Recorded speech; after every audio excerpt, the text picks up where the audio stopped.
할렐루야. 저는 오늘 본문의 말씀을 통해서 주도적으로 감사하라는 제목으로 함께 말씀을 나누려고 합니다.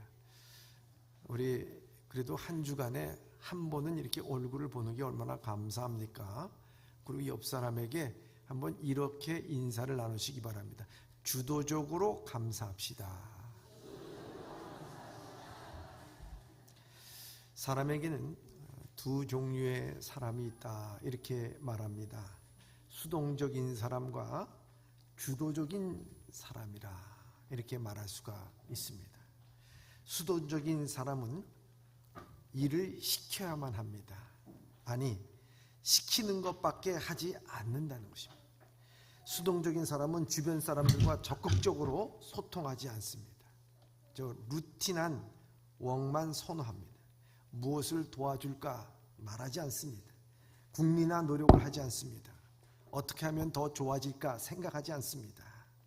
일에 수동적인 사람은 무슨 문제가 생겼을 때마다 말합니다. 몰랐어요, 듣지 못했어요, 알지 못했어요. 책임에서 벗어나려고 전전긍긍 하는 것입니다. 감사보다는 불평이, 만족보다는 부족함이 앞서는 사람입니다. 그리고 자신은 늘 이해받지 못하며 이해해주지 않는다는 피해의식을 갖고 사는 사람입니다. 상처받기 쉽고 실족하기 쉽습니다.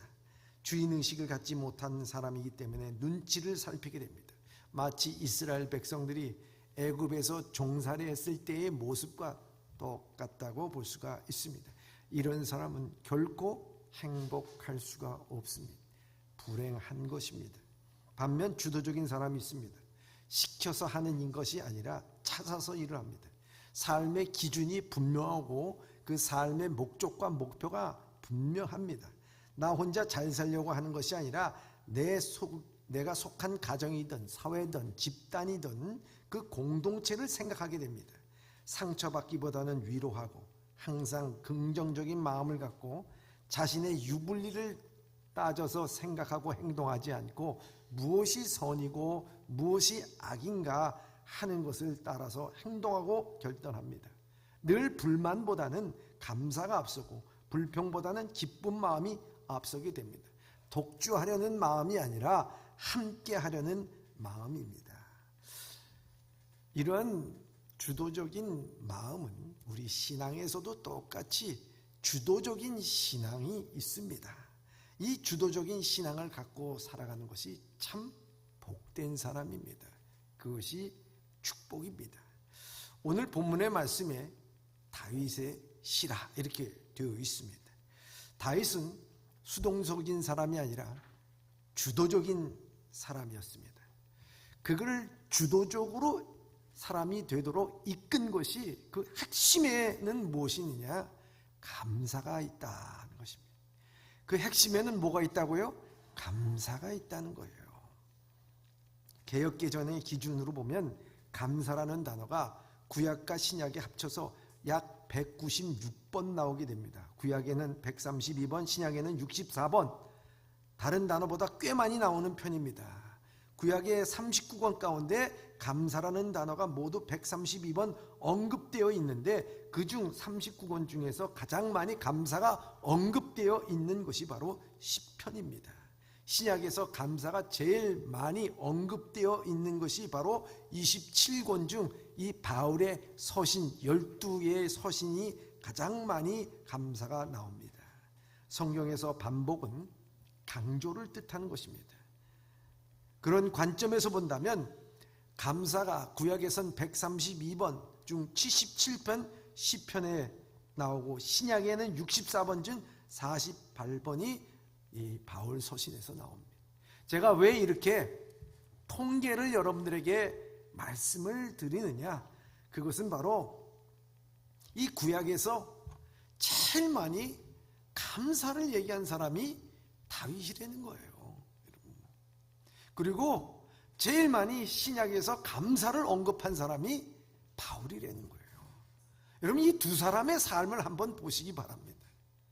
다윗은 목동의 출신으로 부모로부터 어려서부터 버림을 받은 사람이에요.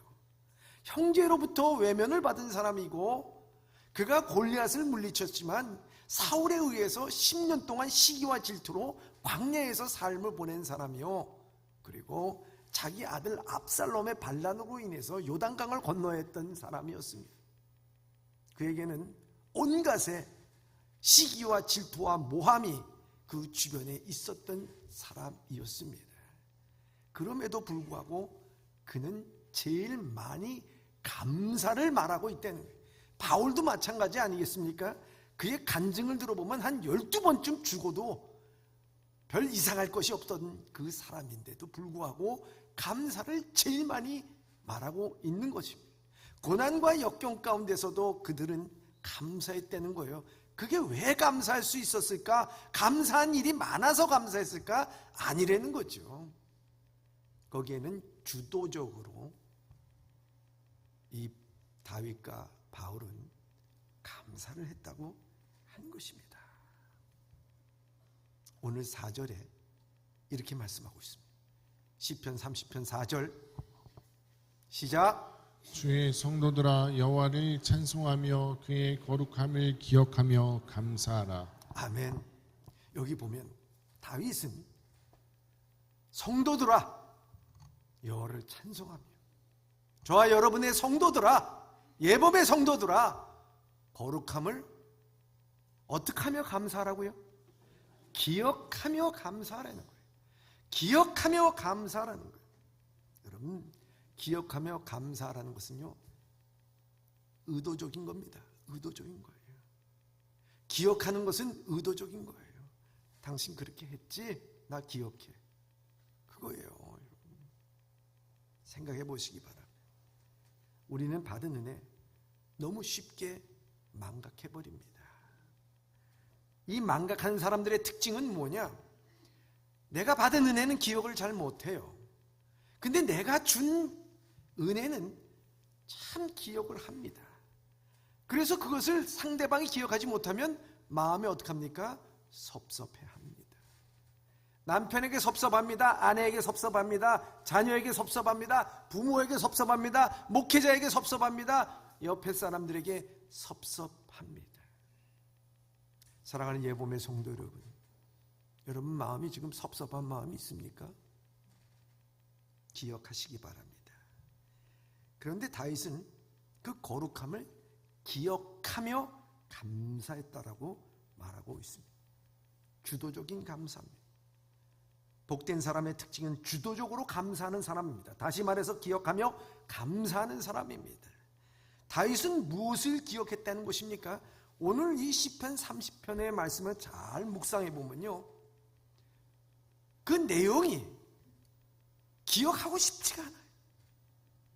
우리 마음에 상처받고 힘들고 어렵고 배반당한 기억이 있고 뒤통수 맞은 기억이 있으면 여러분 그 기억 다 묻어버리고 싶어요. 그런데 그 가운데서도 기억하며 감사했다는 거예요. 과거의 삶 가운데서 기억하며 감사해. 그 모든 곳에서도 감사를 이끌어내며 감사할 수 있었던 것은 주도적 감사예요. 얼마나 중요합니까? 그래서 그 사람이 참 복 있는 사람. 오늘도 예봄의 모든 성도님들이 이런 주도적 감사로 함으로 말미암아 복된 사람이 되시길 주님의 이름으로 축원합니다. 그러면 이 주도적 감사를 한다는 게 무엇인가요? 첫째입니다. 첫째, 주도적인 감사는 하나님이 나를 끌어내심을 깨닫는 것입니다. 아멘. 여러분, 주도적 감사는 하나님이 나를 어떻게 한다고요? 이끌어내심에 대해서 깨닫는 거예요. 이게 매우 중요해요. 오늘 본문의 말씀 1절입니다. 시작. 여호와여 내가 주를 높일 것은 주께서 나를 끌어내사 내 원수로 하여금 나로 말미암아 기뻐하지 못하게 하심이니이다. 아멘.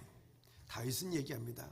내가 주를 높일 것은, 왜 내가 주를 찬양하고 높이냐? 그것은 다른 것이 아니라 주께서 나를 어떻게 해요? 끌어냈다는 거예요. 끌어냈다. 내 원수로 하려고 그 앞에서 기뻐하지 못하게. 야, 너 다 끝났어. 지금 너는 소생하지 못할 거야. 너는 이미 다 졌어. 잘 됐다라고 얘기할 그 당시에 하나님께서는 우리를 그곳에서 끌어냈다는 거예요. 얼마나 중요한지 모릅니다. 이 끌어내셨다는 말은 히브리어로 풀어서 쓴다면 우물에서 물을 퍼 올리는 거나 마찬가지입니다. 우물에서 물을 길어 올린다라고 하는 내용입니다. 치명적인 사건에서 너무 아프고 힘들고 어렵고 막 깨진 상태 속에서 그 모든 상황 가운데서 하나님께서 나를 끌어내셨다는 거예요. 끌어내셨다는 거예요. 다윗은 일방적으로 끝났다고 생각할 때가 참 많았습니다. 사울의 포위에 의해서 그는 죽음의 일보 직전까지 갔던 사람이에요. 뿐만 아니라 그는 모든 고통과 질병 가운데서 죽음에 이를 때도 있었습니다. 그를 포위하고 10년 동안 죽이려고 얼마나 블레셋에 가서는요 미친 척하면서 그 성문을 위아래로 긁으면서 침을 질질 흘렸던 다윗이에요. 막판에는 여러분 압살롬의 반란으로 쫓겨났던 사람 아니겠습니까? 사람이요 그런 아픔을 겪었을 때는요 그 겪고 난 다음에서 여러분 이겨났다고 해서 모든 것이 다 회복되는 건 아닙니다. 과거의 상처에 여러분 매몰되어 있는 사람이 참 많아요. 그 상처, 아픔 그것 때문에 항상 자기 삶을 괴롭히고 남을 의심하고 조금만 어려움이 닥치게 되면 분노 조절이 안 돼서 막 폭발하는 때가 있습니다. 다윗은 하나님이 우물에서 물을 길어 올리듯이 그런 환경에서 끌어올려셨다고 기억하면서 감사하는 것입니다. 다시 다윗이 하나님 자신이 그렇게 하신 것에 대해서 고난과 아픔이라고 하는 그 상처의 우물에서 자리를 끌어올리셨다는 거예요. 그건 다른 말로 얘기하자면 이 다윗은 본 겁니다. 고난이라는 우물 가운데 상처와 아픔이라고 하는 우물 가운데 억울함이라고 하는 우물 가운데 그는 거기에서 감사를 끌어올린 거예요. 감사를 끌어올린 거예요. 얼마나 귀한 것입니까? 우리는 고난과 아픔이라는 우물에서요 끌어올리는 게 뭡니까? 원망입니다. 후회입니다. 미련을 끌어올립니다. 그러나 다윗은 감사를 그 가운데서 감사를 보려고 하는 것은 의도적이지 않으면 안 되는 거예요. 하나님의 은혜를 기억하지 않으면 안 되는 거예요. 내가 오늘날 이 세상에서 발을 딛고 있는 이 순간은 하나님의 은혜 아니냐 하면서 감사하면서 그곳에서 끌어올렸다는 거예요. 얼마나 귀한 일인지 모릅니다. 그럼 애굽에서 이스라엘 백성들이 종살이 했을 때 그들은 하나님이 그 애굽에서 이끌어내셨어요. 그런데 이 이끌어내시는 것을 보지 못하고 항상 불만과 원망만 얘기했던 사람들의 종착역은 광야였어요. 그들은 거기에서 그냥 빛도 없이 이름도 없이 다 사라지고 말았어요. 그러나 애굽이라고 하는 고난과 역경과 광야라고 하는 그런 모든 어려운 현실에서도 감사를 이끌어내고 하나님께서 약속의 말씀을 붙잡고 그 우물에서 끌어냈던 두 사람 여호수아와 갈렙인 그 종착역이 어디였느냐? 젖과 꿀이 흐르는 약속의 땅이라고 우리에게 말씀하고 있습니다. 사랑하는 예봄의 성도 여러분, 오늘 이 자리에 우린 예배하기 위해서 앉아 있습니다. 오늘 이 자리에 앉아 있는 것은 성령님께서 우리를 이끌어 주셔서 여러분들을 그 자리에 앉게 하여 주신 줄 믿습니다. 그렇다면 여러분들 마음 가운데 지난 세월에 어쨌든 간에 그 삶 가운데서 여러분들의 우물이 어떤 우물인지는 모르지만 그 우물에서 여러분들의 감사를 끌어낼 수 있는, 퍼 올릴 수 있는 우리 예봄의 성도들이 다 되시길 주님의 이름으로 축원합니다. 그것을 기억해야 됩니다. 죄와 사망의 음침한 골짜기에서 우리를 이끌어셔서 앉혀놨습니다. 하나님 감사합니다. 우리가 이곳에 이끄시는 곳 하나님 감사합니다. 늘 주도적으로 감사할 수 있는 여러분들 되시기를 바랍니다. 둘째입니다. 둘째, 주도적인 감사는 고치시는 하나님임을 깨닫는 것입니다. 둘째로 주도적인 감사는 어떤 하나님을 깨닫는 거라고요? 고치시는 하나님, 고치시는 하나님. 오늘 2절의 말씀입니다. 시작. 여호와 내 하나님이여 내가 주께 부르짖음에 나를 고치셨나이다. 아멘. 여기 주님께서는 하나님은 내게 부르짖을 때 나를 어떻게 했다 그랬습니까? 고치셨다 그랬어요. 이 고치신다는 것은 히브리 말로 세 가지 의미가 있습니다. 첫째의 의미는, 고친다는 말은 찢어진 옷을 수선한다 라는 뜻이 있습니다. 옷이 심하게 찢어졌습니다. 여러분, 내가 의도해서 일부러 찢는 게 아닙니다. 이게 고난과 역경 가운데 보면은 찢어진 것입니다. 6.25 때 38선을 넘다 보니까 자기 몸도 모르게 다 찢어졌습니다. 환난 가운데 찢어졌습니다. 남들과 시비를 붙었을 때 찢어졌습니다. 수치입니다. 부끄러움입니다. 그런데 그것을 보고 그것을 다 꿰매어 주시고 그 모든 것을 회복시켜 주고 수선시켜 주신다고 하는 것입니다. 이사야 선지자도 하나님께 범죄한 이스라엘 백성들은 심히 찢어진 옷을 입고 있던 것과 같다. 찢어져서 속살이 다 보였다는 거예요. 수치스럽다는 거예요. 부끄럽다는 거예요. 사랑하는 예범의 성도 여러분, 우리는 때로는요, 영적으로 찢어졌는데도 불구하고 그걸 못 보고 살아갈 때가 참 많이 있어요. 수치스러운 면이 있음에도 불구하고 가정이 찢어지고 내 삶이 찢어지고 오늘날 우리가 살아가는 내 영혼이 찢어졌는데도 불구하고 그걸 모르고 있습니다. 우리 마음이 찢어지고 깨지고 부서지고, 여러분, 이 찢어졌다는 것이 무엇을 의미하는가? 갈등을 의미하는 것입니다. 여러분, 마음에 갈등이 있습니다. 싸움이 있습니다. 다툼이 있습니다. 여러분, 우리 마음이 찢어졌습니다. 내 삶이 찢어졌어요. 속살이 훤히 다 버려요. 부끄러워요. 수치스러워요. 근데 그 수치를 모르고 있습니다. 여러분, 그것을 내가 고치리라 말씀합니다. 다윗도 그가 치세의 절정에 다다랐을 때 그의 눈에 보인 것이 밧세바가 보였습니다. 그는 밧세바를 범했습니다. 그럼에도 불구하고 이 밧세바의 아내 우리아를 교사하고 살인하고 은폐하려고 했습니다. 그 영혼이 다 찢어졌어. 그런데도 불구하고 자기가 찢어진 자기의 영혼을 보질 못해. 그러니 나단 선지자가 가서 그것을 보게 한 것입니다.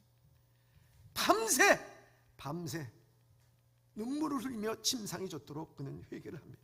예레미야서 33장 6절에 보면은 이스라엘 백성들에게 그러나 보라 내 이 성읍을 치료하며 고쳐 낫게 하리라고 말씀합니다. 여러분, 주님께서는 우리의 찢어진 영혼을 고친다는 거예요. 둘째, 고친다는 것은 병을 치료한다는 거예요. 시편 103편 3절에 보면 그가 내 모든 죄악을 사하시며 내 모든 병을 고치시며 우리의 병을 고치신다는 거예요. 마른 상처나 질병을 원래대로 회복시킨다고 하는 것입니다. 치료한다는 것입니다. 여러분, 우리가 건강한 사람이라고 얘기하잖아요. 이 건강한 사람이 어떤 사람일까? 질병이 없는 사람이 건강한 사람일까요? 아닙니다. 진짜 건강한 사람은요, 질병을 이길 힘이 있는 사람이 건강한 거예요. 여러분, 면역력이 높은 사람이 건강한 거예요. 바울을 한번 보시기 바랍니다. 그에게서는요, 치명적인 질병이 있었어요. 그게 간질인지 뭔지 모르겠지만 그걸 몸의 가시라고 얘기하고 있습니다. 이걸 없애기 위해서 그는 죽을뚱말뚱하면서 3번씩이나 기도할 때 하나님께서 그에게 주신 것은 병 고침이 아니었어요. 내 은혜가 내게 족하도다. 하나님의 은혜를 주신 것에 대해서 그것을 깨달음을 가졌어요. 그때서부터 그는 더 이상 이 질병이 그를 괴롭히고 있던 모든 것들이 더 이상 그를 괴롭히고 방해가 되질 않았어요. 그게 은혜가 됐어요. 그게 기쁨이 됐어요. 그걸 고백을 함으로 말미암아 많은 사람들에게 은혜를 베풀었던 사람, 건강한 사람이 됐다는 것입니다. 얼마나 영적으로 건강해 살아가는가. 하나님께서는 우리를 고치셨습니다. 모든 죄악에서 고치셨어요. 우리를 또 고치실 거예요. 앞으로도 우리를 죄악 가운데서 건강하게 고칠 줄 믿습니다. 셋째, 고친다는 말은요, 건물을 보수한다는 거예요. 여러분, 우리의 영혼을 보수하소서. 얼마나 참 중요해요. 사단은요, 항상 무너진 곳을 틈타서 돌아옵니다. 여러분, 약한 고리라는 게 있잖아요. 항상 사단은요, 약한 고리를 향해서 그걸 끊고 들어오려고 그래요. 가정에 문제가 있습니다. 교회에 문제 있습니다. 여러분들이 있는 집단에 문제가 있습니다. 사회에 문제가 있습니다. 여러분, 그 문제가 들어오는 것은 어디서 들어오느냐? 항상 그 약한 고리를 뚫고 들어와요. 그래서 남편이 약한 고리가 될 수 있고, 아내가, 자식이, 부모가, 여러분 친구와 동료와 믿음이 약한 사람이 약한 고리가 될 수가 있어요. 사단은 그래서 바울이 얘기한 것처럼 사단이 틈타지 못하게 하라, 우리에게 말씀하고 있어요. 약한 고리를 끊고 들어온다는 거예요. 사랑하는 예봄의 성도 여러분, 여러분 자신이 약한 고리가 아닌지, 여러분, 왜 우리 가정이 이래? 왜 우리 교회가 이래? 왜 우리가 있는 이 집단이 이래? 여러분, 그렇게 생각하지 마시고요, 내가 약한 고리가 아닌지 그걸 먼저 생각해야 돼요. 그것을 하나님께서 어떻게 합니까? 보수하시겠다는, 적은 믿음, 첫사랑을 잃어버리기 때문이기도 한다는 거예요. 기도하지 못하는 곳, 그 모든 재단을 하나님께서는 다시 틈타지 못하게 보수하시고 싸매주시고 치료하신다 하는 것입니다. 다윗도 한때는 무너졌어요. 그가 치세의 절정에 달았을 때 밧세바를 범함으로 말미암아 지옥의 문턱에까지 이르렀어요. 오늘 본문의 말씀 6절에 보면 내가 형통할 때 말하기를 영원히 흔들리지 아니하려라 하였도다. 다윗이 치세의 절정에 다다랐을 때 그는 교만해서 나 흔들리지 않아, 이만친 됐으면 나 끝까지 가는 거야 하면서 누가 나를 흔들겠어 하는 순간 그게 약한 고리가 됐어요. 그래서 사단이 틈타게 됩니다. 밧세바를 범하게 됩니다. 그래서 하나님께서 외면하게 되니까 그 마음속에서 나타난 게 뭡니까? 근심이었다고 되어 있습니다. 근심하게 됐다 고백합니다. 여러분, 여기 시편 30편 3절에 그러나 그는 고백합니다. 이렇게 고백합니다. 시작. 여호와여, 주께서 내 영혼을 수월에서 끌어내어 나를 살리사 무덤으로 내려가지 아니하게 하셨나이다. 하나님께서 그를 지옥으로 완전히 끝나버리게 하지 않았다는 거예요. 끌어내셨다는 거예요. 내려가지 않게 하셨다는 거예요. 이 다윗을 지옥으로 가지 않도록 살린 게 뭐냐는 거예요. 그게 바로 오늘 시편 30편 10절의 말씀입니다. 10절 말씀 시작. 여호와여, 들으시고 내게 은혜를 베푸소서. 여호와여, 나를 돕는 자가 되소서 하였나이다. 아멘. 그게 하나님의 은혜였습니다. 여러분, 다윗은 하나님의 은혜만을 받았습니다.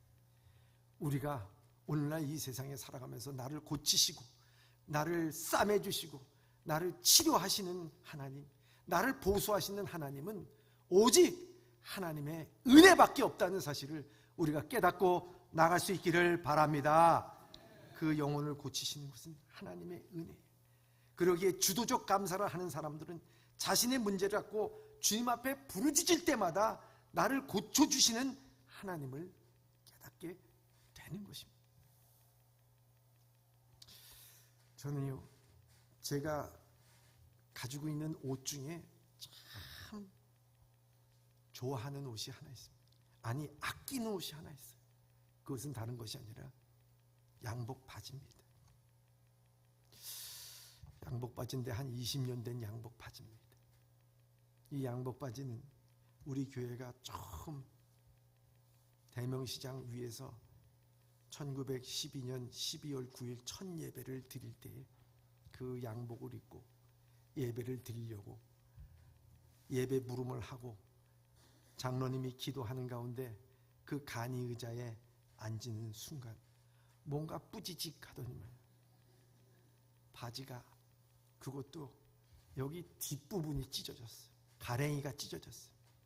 뭔가 시원한 바람이 듭니다. 그래서 그것을 가리고서 예배를 마치고 그것을 수선집에 갔어요. 그러니까 수선하시는 분이 이거 좀 오래돼서 그냥 버리시지요 그러더라고요. 아닙니다. 이거 고쳐주세요. 그러니까 그분이 그것을 고쳐주셔서 찾으러 갔더니만요, 찢어진 부분은 한 15cm 정도 되는데, 그런데 누빈 것을 보니까 거기에 5배 정도로 누벼놨어. 왜 그렇게 누벼놨냐 그러니까 이게 옆에도 사가가지고 이거 찢어진 곳만 기우면은 아무 소용이 없습니다. 아예 거기다가 그냥 누벼가지고 그냥 그렇게 바지를 만들어 놨어요. 그것을 입고서 또 입고 다녔습니다. 그런데 그 옆에가 또 찢어졌어요. 그래서 가서 또 수선을 했어요. 더 이상 입으면 더 찢어지겠다 생각해서 기념품으로 잘 보관해 놓고 있으면서 제 마음속으로는 생각했습니다. 하나님께서 우리 교회를 향해서 또 이런 어려운 현실 가운데서도 성도들이 마음이 다 찢어지고 힘들고 어렵고 고난 가운데 있어도 하나님께서 다 누벼주시고 우리의 상처보다도 더 크게 사랑으로 누벼주시는 하나님이 계시구나. 그것을 볼 때마다 마음의 교만이 없게 되고, 그것을 볼 때마다 하나님의 은혜, 하나님의 사랑 감사하지 아니할 수가 없는 것입니다. 사랑하는 예봄의 성도 여러분, 혹시나 여러분 찢어지고 아프고 병들고 여러분 무너진 여러분들의 삶이 있습니까? 하나님께서는 반드시 우리를 고쳐주시고 회복시켜주시고 기워주시고 누벼주시는 하나님의 은혜를 반드시 기억하시기를 바랍니다. 그 말씀으로 고쳐주시는 거예요. 그걸 느낄 때마다 감사하지 않을 수가 없습니다. 셋째입니다. 셋째, 주도적인 감사는 잠잠하지 않는 것입니다. 주도적인 감사는 뭐 하지 않는다고요? 잠잠하지 않는. 오늘 본문의 말씀 시편 30편 12절의 말씀입니다. 시작. 이는 잠잠하지 아니하고 내 영광으로 주를 찬송하게 하심이니 여호와 나의 하나님이여 내가 주께 영원히 감사하리이다. 아멘. 이 다윗은 하나님 앞에 감사하는데요, 오늘 감사하는 일이 있구나, 일시적인 감사가 아닙니다. 여러분, 내 인생에 살면서 감사해야지 하는 결심이 아닙니다. 이 다윗은 내게 주께 감사하는데 어떻게 감사한다고요? 영원히. 어떻게 감사한다고요? 영원히 감사한다, 이렇게 말씀하고 있습니다. 여러분, 왜 그는 영원히, 무엇 때문에 영원히 감사한다 그럴까요? 그 이유에 대해서 12절에 보면 이는 잠잠하지 아니하고, 이는이라는 것이 앞에 내용이 있다는 거예요. 이유가 있다는 거예요. 11절의 내용입니다. 11절 시작. 주께서 나의 슬픔이 변하여 내게 춤이 되게 하시며 나의 베옷을 벗기고 기쁨으로 띠우셨나이다. 아멘. 무엇을 의미합니까? 다윗은 항상 어려움이 닥쳤어요. 슬픔이 닥쳤어요. 고난이 닥쳤어요. 억울함이 그 마음 가운데서는 있어요. 내 인생이 여기서 끝났구나, 난 밤이구나, 눈물을 흘리는 일이 있더라도 그 인생을 살아와다 보니까 하나님은 항상 자기의 삶을 그대로 두시지 아니고 늘 반전시키는 하나님인 것을 그는 깨달았다는 거예요.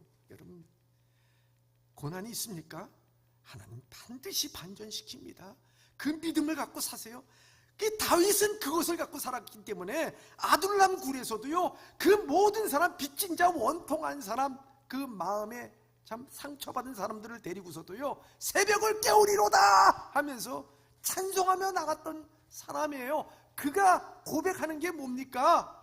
슬픔이 변하여 춤이 되게 하시고 나의 베옷을 벗어 기쁨의 띠를 띄우시는 하나님, 난 그 하나님을 믿습니다.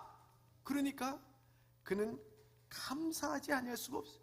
반전이라는 인생을 하나님께서 나를 항상 반전시키는, 너 찌그러져, 너 거기 그대로 살아.